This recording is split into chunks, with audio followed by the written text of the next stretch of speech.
La memoria está en los detalles, en aquel impacto sensorial que marcó la infancia o aquel bocado que compartimos en un viaje familiar.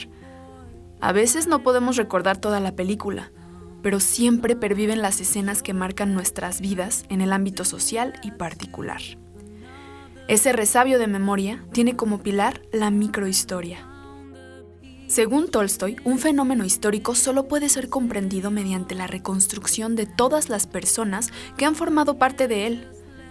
En esta particularidad social, podemos tener espacio para quienes fueron marginados por la pluma de los vencedores.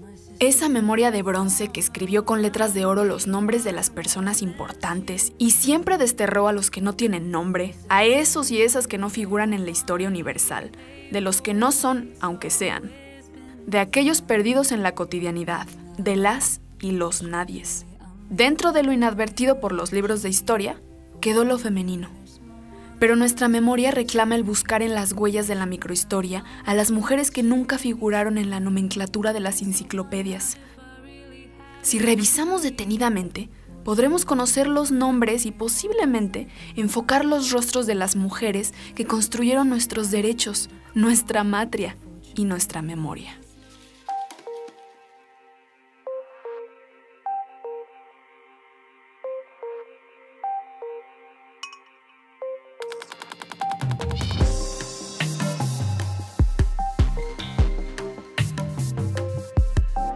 La historia de Martin Guerre, que aparte, a pesar de que se podría entender que es una historia centrada en un hombre, la escribe una mujer.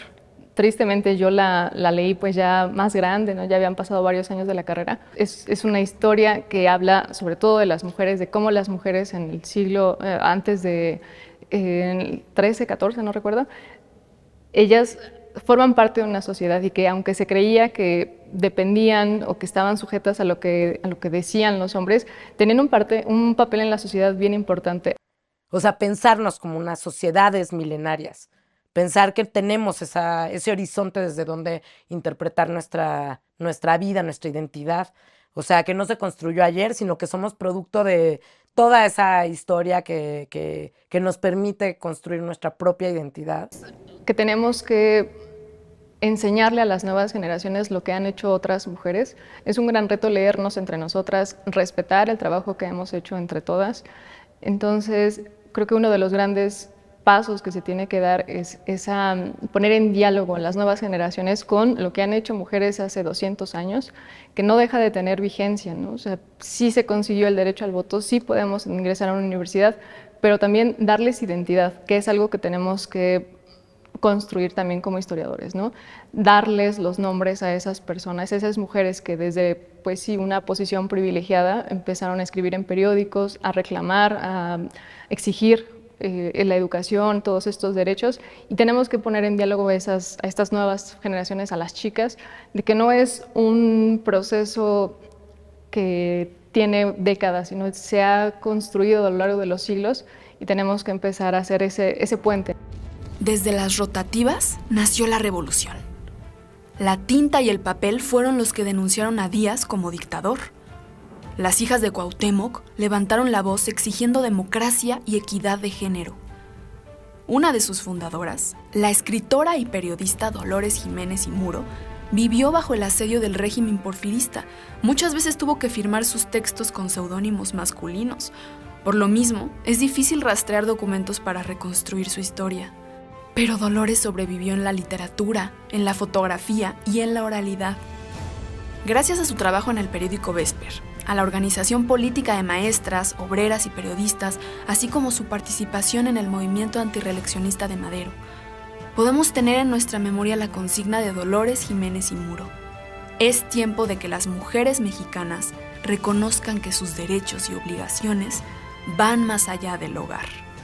Como en estas construcciones, colecciones bibliográficas, la presencia de la mujer es tan importante porque las esposas han preservado esa memoria libresca, esos archivos, han tenido la precaución de cuidar todos estos testimonios, y eso también se puede ver, por ejemplo, en esta cuestión del rescate, ¿no? De las grandes obras. Por ejemplo, no podríamos acceder a leer a Dostoyevsky, o no podríamos tener poemas Requiem, ¿no?, de Akhmatova, no los podríamos tener si no fuera por esta participación de las mujeres, ¿no? Entonces, no solamente son las mujeres que guardan ese patrimonio, sino que también construyen, que son autoras, que son fotógrafas, que son lectoras, que también las hay. Y yo creo que todo lo que sucede en torno a los libros, a las bibliotecas, a los archivos, pues a mí me prende muchísimo. Regresaría pues a leer todas esas poetas que en algún momento pues parecían un poco sentimentales, ¿no? Pero también leerlas en su contexto, ¿no? Porque muchas veces no solamente la poesía o estos escritos valen como por sí mismos, también hay que entender a las autoras, y es algo que pues yo creo que se escapa en muchas ocasiones. Solo una rebelde podría narrar y danzar la Revolución Mexicana. En 1931, Nelly Campobello tuvo la encomienda por parte del presidente Lázaro Cárdenas de retratar la tercera transformación de México. Así nació el Ballet Simbólico Proletario 3030, que en 3 cuadros, Revolución, Siembra y Liberación, narraba la épica revolucionaria. El ballet simbólico tenía como obertura la marcha de Zacatecas y alcanzaba su clímax en la parte final, cuando campesinos, soldados y obreros entonaban la Internacional. Las letras de Campobello abrieron las páginas de la revolución a la microhistoria desde una perspectiva diferente. Fueron los ojos de una niña de Parral quien narraba 56 estampas del paso de la División del Norte. Cartucho, Relatos de la lucha en el norte de México, fue escrito entre los recuerdos de Nelly y la historia del pueblo raso de Chihuahua. La narración no solo se centra en Pancho Villa, hace de la cotidianidad de hombres y mujeres su protagonista, dejando a un lado las grandes batallas. La memoria de Nelly pasó a ser la memoria de los olvidados de la Revolución Mexicana.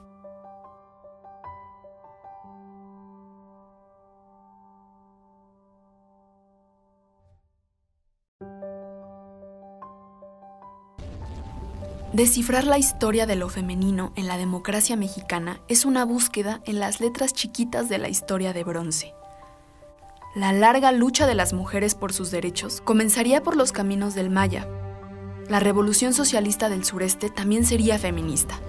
Elvia Carrillo Puerto convocó en 1922 a las mujeres yucatecas a la Liga Feminista Rita Cetina, que reclamaba el derecho al voto, alfabetización y el control de la natalidad.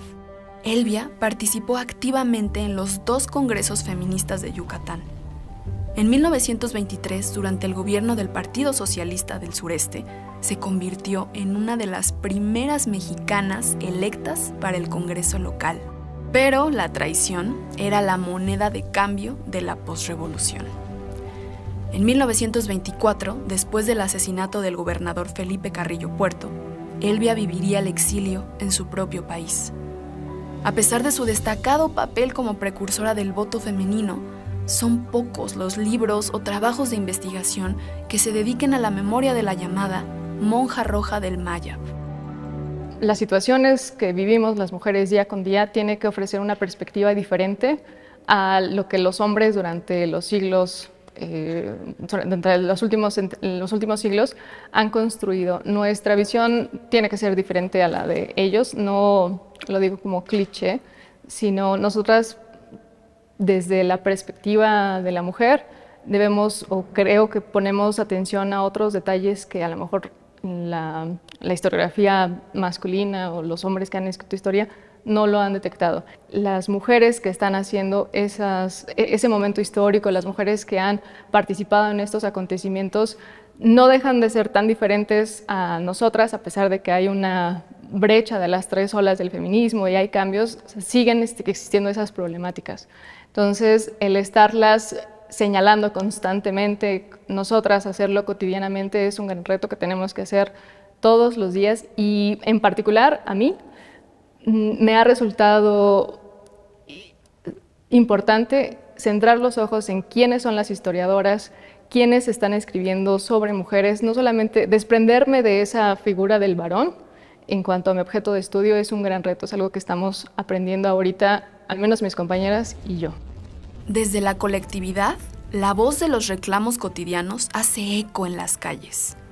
Sería impensable el derecho al voto femenino que se alcanzó hace 70 años sin el trabajo de miles y miles de feministas que en las calles exigieron ser escuchadas. Cuca García, cercana al gobierno progresista de Francisco J. Múgica, pidió que la democracia incluyera a las mujeres y en 1935 fundó el Frente Único Pro Derechos de la Mujer, un agrupamiento que aglutinó a 25 organizaciones feministas con el objetivo de reformar el artículo 34 constitucional para alcanzar derechos plenos para las ciudadanas. Otra coyuntura, ¿no? Y en ese sentido, pues me parece que esas memorias subterráneas que se tienen en determinado momento como muy escondidas, desconocidas, intentan agrietar un poco los silencios, ¿no? O los olvidos, que insisto, son de manera general. Las marchas tienen que poner en diálogo a las nuevas generaciones con lo que han hecho otras mujeres en el pasado. Entonces, es un punto de encuentro importante que nosotros tenemos que, como historiadores, propiciar el diálogo, ¿no? Que no se pierda, que no se quede como en ese las mujeres. Hubo personalidades, hubo mujeres en particular que hicieron grandes aportaciones y como tal, pues hay que darles esa identidad, no debemos perderla en ese genérico de las mujeres. La lucha y persecución son constantes en la historia feminista. Mujer bajo la tormenta, Tina Modotti, promovió el voto femenino, pero también sus derechos laborales. Ella fue criada entre el hambre y la lucha obrera. Siempre migrante, llegó a México y respiró el último aliento de la pólvora revolucionaria, reivindicando en la calle y con su obra también el derecho a la cultura para las mujeres. Calificada por Siqueiros como la primera fotógrafa revolucionaria, el lente de Tina captó lo político en lo cotidiano. Una cámara libre, franca, directa, que en las mujeres del pueblo encontró su inspiración. Las manos de una lavandera o de una mujer cargando a un bebé desnudo. Esas instantáneas hoy son un pasaje de memoria visual femenina de nuestro país. Yo creo que tenemos una importantísima variedad visual, ¿no? Tanto en la escultura como en el grabado, como en la pintura, que nos ha nutrido y nos ha permitido ejercer este derecho. Salir de lo convencional, hay quien es convencional, pues sí, hay quien retoma elementos extranjeros, está bien, cada quien tiene su discurso y su necesidad de expresión, pero sí creo que hay algo muy propio que lo hemos condensado en la imagen. Yo defiendo mucho, gran parte de mi trabajo es la defensa de lo que somos y de la identidad. Y yo creo que algo que me convenció cuando empecé a trabajar historia de la fotografía fue justamente hacer el reconocimiento de lo que somos y de dónde venimos. Yo creo que la memoria hay que dejarla viva y hay que dejarla que regrese, hay que articularla, ¿sí? Las fotos articulan la memoria con un texto. Hay que hacer intertextualidad, hay que decir, bueno, esta foto viene de aquí, esta foto la hizo fulano y esta foto detona este momento. Es María Teresa de Landa, que es Miss México en 1928, y al año de ser nombrada Miss México es enjuiciada por haber matado a su esposo, ¿no? Al general Moisés Vidal. Y estas dos fotos que aparecieron juntas en un libro que trabajó Mariana Jampolsky detonan toda esta historia.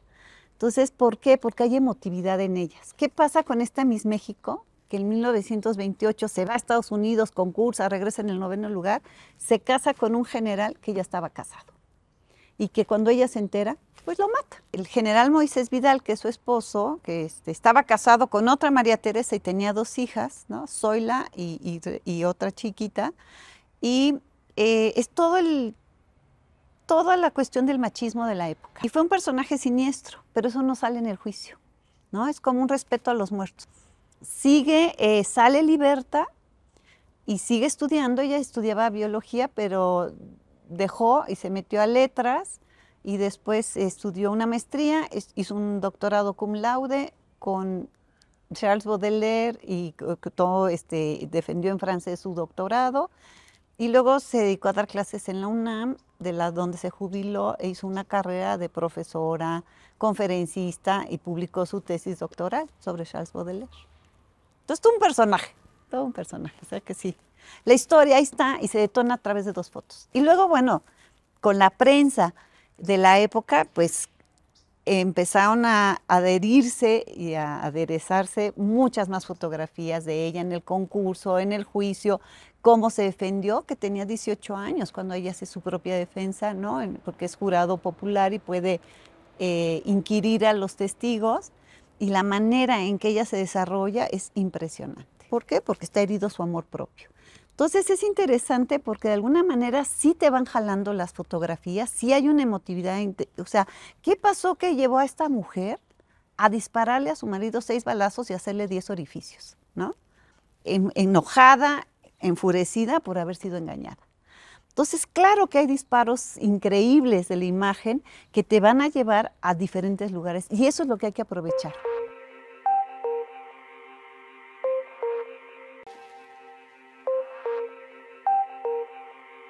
Entonces tú tomas las voces de los que vivieron el 2 de octubre, pero también poner las imágenes. No, todavía sigue siendo muy usual escuchar, las mujeres eran una minoría, pero cuando tú ves las fotografías, ves que la mitad eran hombres y la mitad mujeres. Entonces ya no utilizamos el concepto de minoría para nada, ni para hablar de eso, ni de la afrodescendencia, ni de los indígenas, ni de nada, porque no es cierto, esa forma de referirnos a esos grupos, a esas comunidades, es totalmente inapropiada, no es cierta, no es real, ¿no? Entonces ya no hablas de minorías, de lo que hablas es de colectividades que están constantemente reconstruyendo su historia. La memoria también duele, cuando no hay justicia y solo impera el marcial silencio de la censura. Nuestros desaparecidos duelen en colectivo para América Latina y nuestro país. La cara de las mujeres en lucha es también la de una madre. Durante casi 50 años, Rosario Ibarra buscó el paradero de su hijo Jesús Piedra Ibarra, quien en 1974 fuera víctima de desaparición forzada por parte del Estado. Rosario Ibarra recurrió a la colectividad para soportar el dolor y convocó a la lucha de cientos de madres que buscaron a sus hijos desaparecidos. A pesar de la persecución, la tortura y el terror psicológico durante la Guerra Sucia, el autoritarismo no pudo parar su movilización en las calles. Hoy, seguimos gritando por el regreso a casa de nuestros desaparecidos. Poder expresarse creo que es una de las grandes libertades del día de hoy, el que puedas comunicar, el que puedas compartir tu conocimiento, creo que es algo que no se le debería privar a nadie, ¿no? La posibilidad de escribir algo, ¿no? Se lo digo desde la adolescente joven que soñaba con escribir y que ahorita tiene como esa posibilidad, pues es como un sueño pues realizado en muchos aspectos. Una costurera vale más que todos los edificios del mundo. Recoge en una crónica periodística Elena Poniatowska sobre las costureras damnificadas por el terremoto del 19 de septiembre de 1985. Otra vez duele la memoria. Otra vez las sin nombre son olvidadas por el sistema.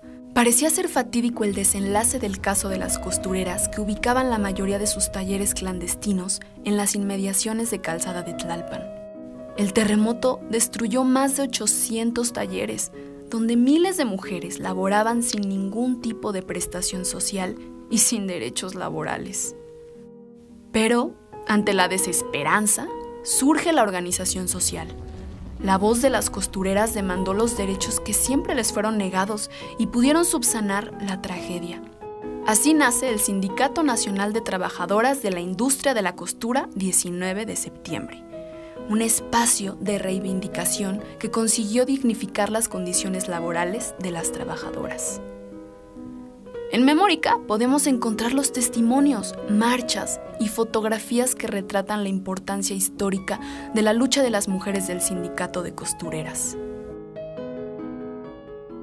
Yo creo que uno de los objetivos principales del repositorio era centrar los contenidos, darle espacio a los grupos marginados, hacer historia de las mujeres, pero no solo de ello.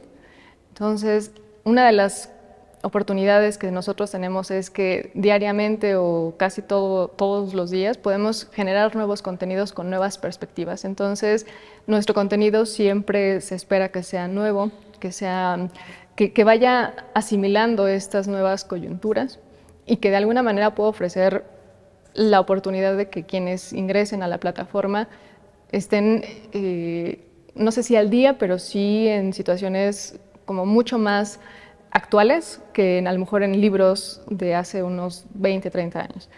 Abrir espacio a que gente que ha participado en los movimientos tenga un lugar para poder comunicarse. También esa es como otra de las grandes propuestas que tiene Memórica, y que el usuario o gente que detecta o se identifica con el patrimonio que está en el repositorio pueda contribuir expresándolo, ¿no? Identificando el material, diciendo alguna historia en relación a lo que está en el repositorio. No solamente es la academia escribiendo para la academia, también hay gente de pie que con conocimientos puede hacer observaciones de ese tipo, y esa es, creo que, una de las grandes ventajas que ofrece el repositorio. Entre 1993 y 1994, en Ciudad Juárez empezaron a aparecer cruces rosas alrededor de la ciudad. Varias mujeres fueron asesinadas por el simple hecho de ser mujer.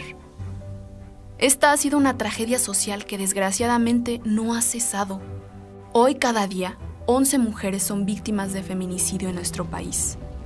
En el siglo XXI, las mujeres volvieron a exigir sus derechos en las calles, por el derecho a vivir seguras, a ejercer sus derechos sexuales y reproductivos. La marea verde, rosa y violeta aviva las calles, resignifica los monumentos y hace memoria cada 8 de marzo sobre lo que hoy significa ser mujer. En este marco surge Memoria en Femenino, un espacio virtual para recordar y dialogar sobre el sinuoso camino de muchas ciudadanas que en busca de libertad han alcanzado los derechos fundamentales de las mujeres. Memoria en Femenino fue un poco cautivadora, no deja de ser un poco emotivo también para todas nosotras. Yo creo que es un gran reto el nosotras asumirnos como escritoras.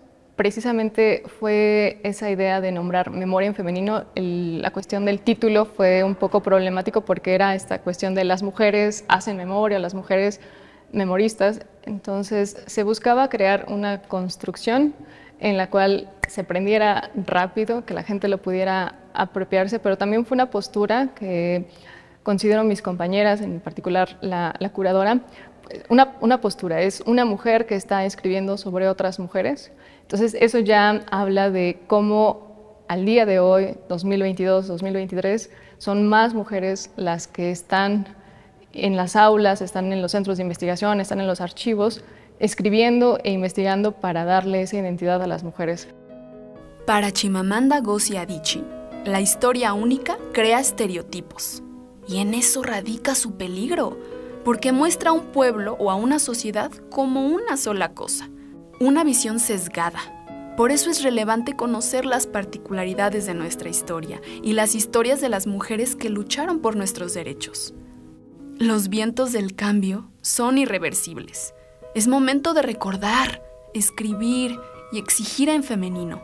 La posibilidad del diálogo descansa en la memoria para vislumbrar con otros ojos el pasado, reconciliarnos con el presente y abrazar con libertad la memoria que nos pertenece a todas, todos y todes. México, haz memoria. Ayer, hoy y mañana es tiempo de las mujeres.